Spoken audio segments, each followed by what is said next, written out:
Africa Radio, l'invité, Nadir Djenad.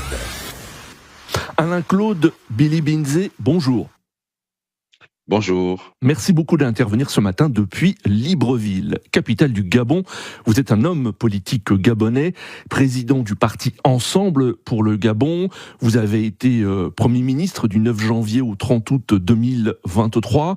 Vous avez été aussi candidat à la dernière élection présidentielle de 2025.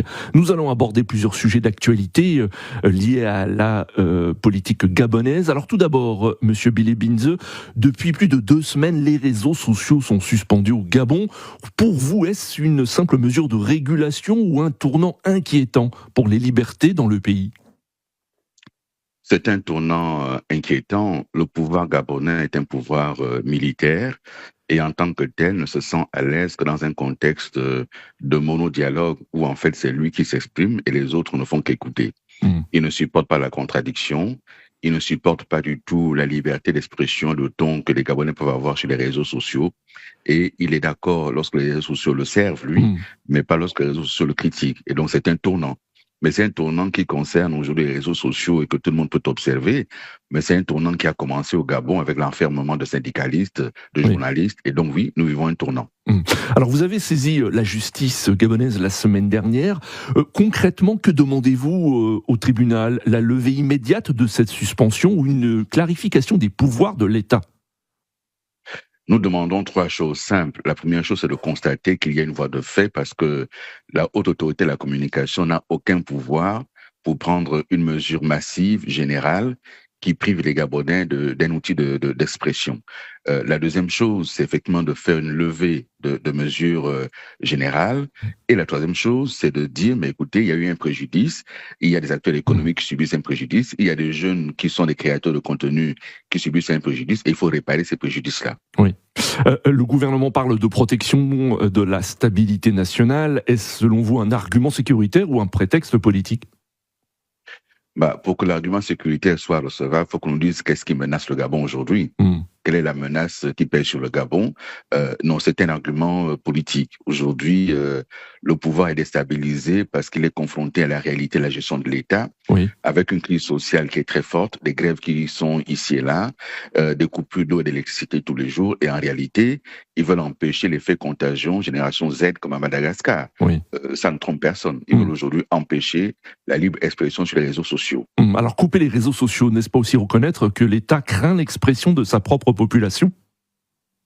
C'est exactement cela. C'est dire à la face du monde que le Gabon aujourd'hui est une autocratie, c'est une tyrannie qui se met en place et l'État craint effectivement surtout cette jeunesse qui est ouverte sur le monde et qui demande que le Gabon soit un pays normal, donc un pays qui a de l'eau, qui a l'électricité, où on règle le problème de la jeunesse gabonaise et c'est ce que craint ce pouvoir. Dans l'actualité gabonaise, Monsieur Billy-Binze, il y a l'ancienne première dame, Sylvia Bongo, qui s'est exprimée récemment dans un média français, dans un entretien récent à France 24. Sylvia Bongo affirme que son fils a été torturé pendant leur détention. Ces accusations sont extrêmement graves. Faut-il ouvrir une enquête internationale pour vous ? D'abord, ces accusations ne sont pas nouvelles. Elles ont été exprimées par leurs avocats. Elles ont été exprimées par M. Nouline Bongo avec des vidéos qu'il a tournées clandestinement, qu'il a rendues publiques sur les réseaux sociaux. Et donc, pour moi, c'est extrêmement grave. Et la réaction du gouvernement gabonais n'est pas à la hauteur. Avec de telles accusations, il faut une enquête. Le gouvernement aurait dû se dire, écoutez, on va déjà enquêter en interne. Et si d'aventure, il se trouvait que les allégations ne sont pas fondées, il y avait d'autres actions à mener. Mais je crois que ces accusations méritent aujourd'hui une enquête internationale. Oui. Alors, vous le disiez, les autorités ont fermement démenti dimanche les accusations de torture formulées par Sylvia Bongo. Et le gouvernement accuse certains médias de relayer des contre-vérités et menace de suspendre leurs droits de diffusion dans le pays. Comment réagissez-vous à cette menace du gouvernement de suspendre la diffusion de certains médias ? C'est une menace qui révèle la fébrilité du pouvoir gabonais. Mais il faut que ce pouvoir se souvienne que lui-même avait accordé une interview à France 24 au Palais de la Présidence où des questions avaient été posées sur la situation de Sylvia Bongo. Et ce n'est pas à vous, homme de médias, que je rappellerai que l'équilibre de l'information commandait que la parole soit donnée à Sylvia Bongo. C'est ce qui est fait.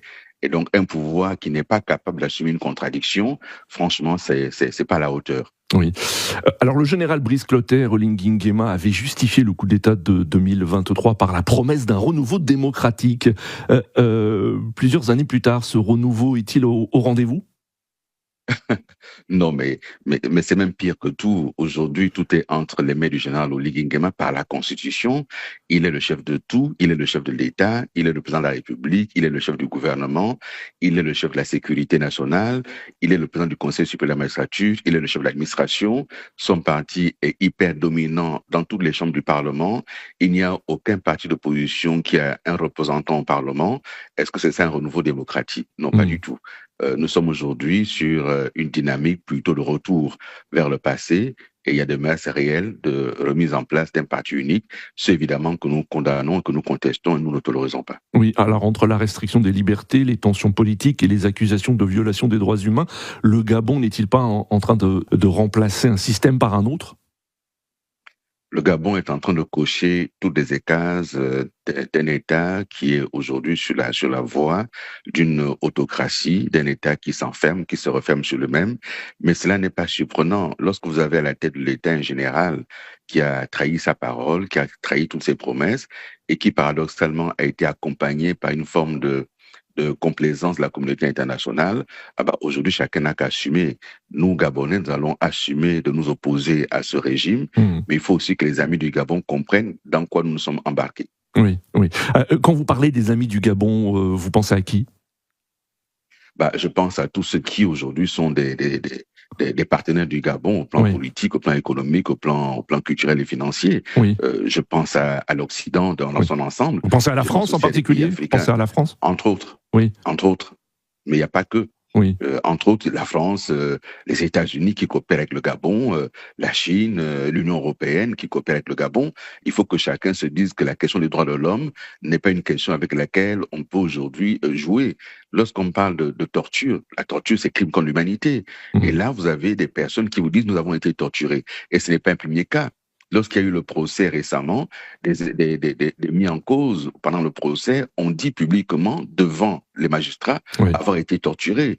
Il y a eu le cas d'un jeune militaire qui est mort sous les tortures dans un camp de militaires.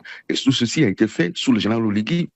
Et c'est ce qui est grave, parce qu'effectivement, sa promesse était de libérer le Gabon, d'avoir un état de droit. Nous sommes très loin du compte. Oui.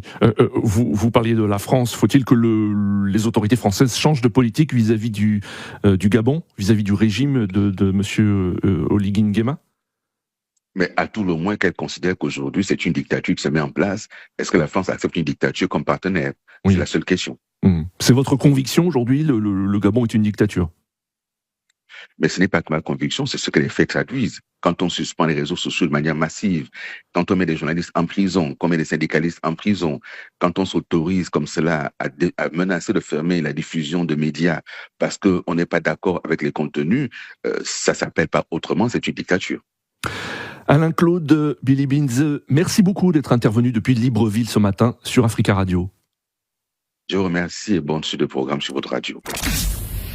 Retrouvez l'invité Africa Radio en podcast et sur africaradio.com avec Nadir Djenad.